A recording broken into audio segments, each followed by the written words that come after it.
Welcome to Think Watercolour. For today's demonstration, I want to use this simple winter snow scene just to emphasise the power of leading lines in your composition. This is a sketch of an imagined scene, and I've kept everything simple and loose to show that you don't have to paint a lot of detail to make a pleasing painting. The leading lines all take the viewer's eye into the image without being too obvious a device. So let's get started. I'm wetting the sky area with clean water first, and I've pre-mixed some cobalt and cerulean blue to drop in, and I'm going to be adding some watery Naples yellow and then a little burnt sienna into the blue to create a grey to add variety to the sky.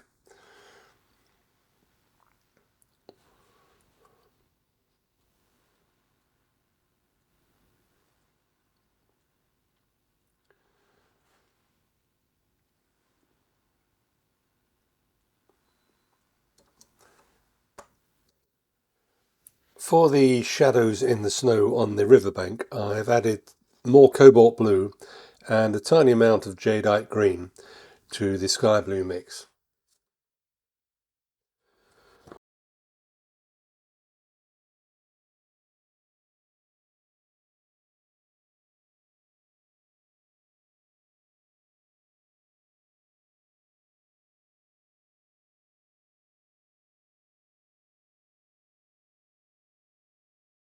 Using the side of the brush for a dry brush finish to pick up the tooth of the paper and create texture in the shadows.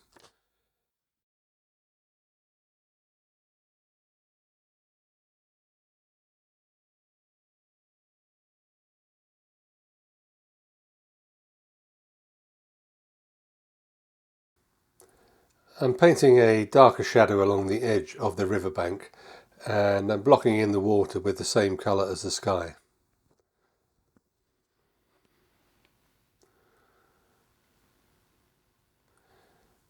And on this side of the river I'm just adding some more shadows where there's an imagined footpath people have walked along the snow.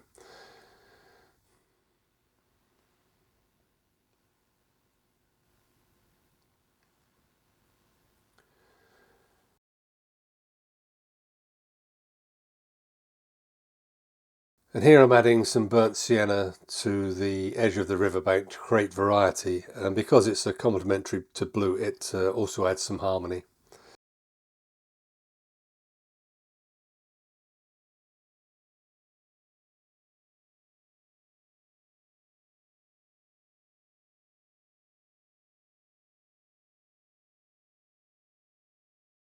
I'm just adding some shadows under the trees that I'll be adding shortly in the foreground.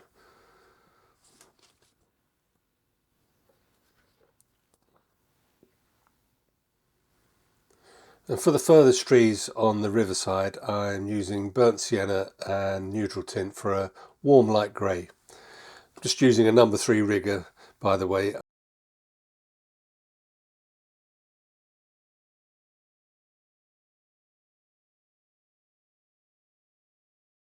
I decided to add a distant church and steeple on the far side of the hill using grey and Naples yellow.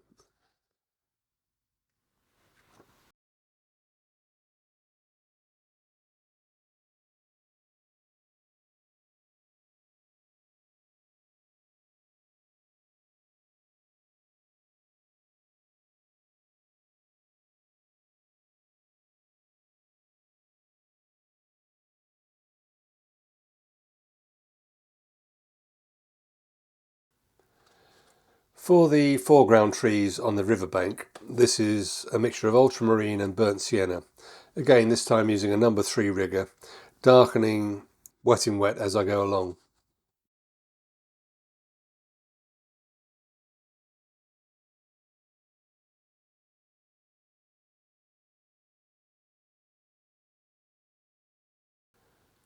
Just keeping it very simple. This is an imagined scene, as I said at the start, and I'm just making it up as I go along.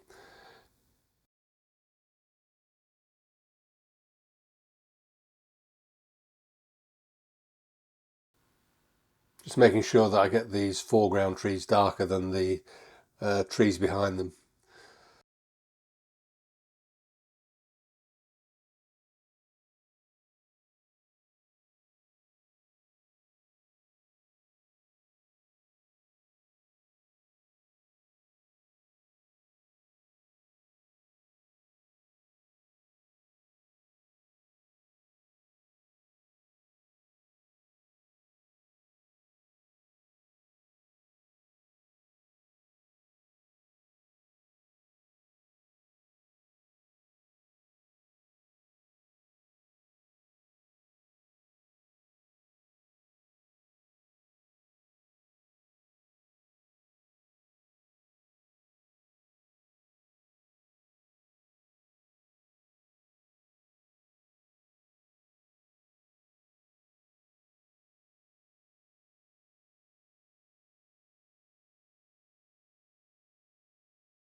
Here I'm just putting in some tree trunks to position some pine trees, but I'll be completing shortly. It's just to give me a location, just making sure that I've got some balance in the painting.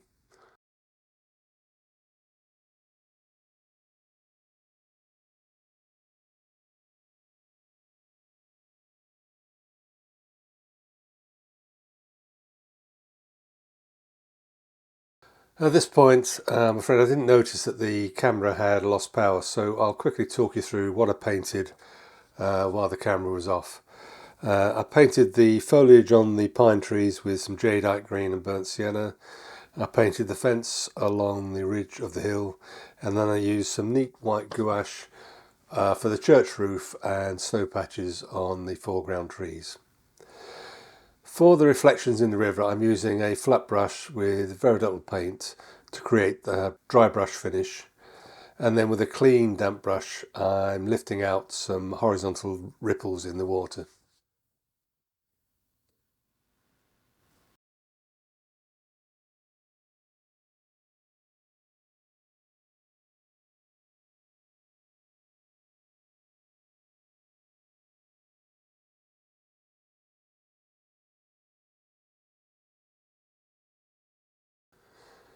At this point, I thought I'd actually finish, but something wasn't quite right, so I gave the sketch the overnight test.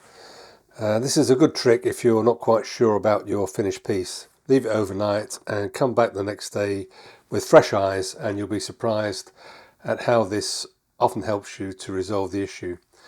I decided that there were too few pine trees on the far hill, and that a figure walking across the field would just help to complete the composition. I hope you found this demonstration sketch useful, and if you like the video, do give it a like. It always helps with YouTube. Do subscribe if you're not a subscriber, and hit the notification bell for future videos. Here I'm going to apologise for my croaky voice. I've had a cold for the past 2 weeks, so I've not been doing much videoing and painting. And thanks again for watching.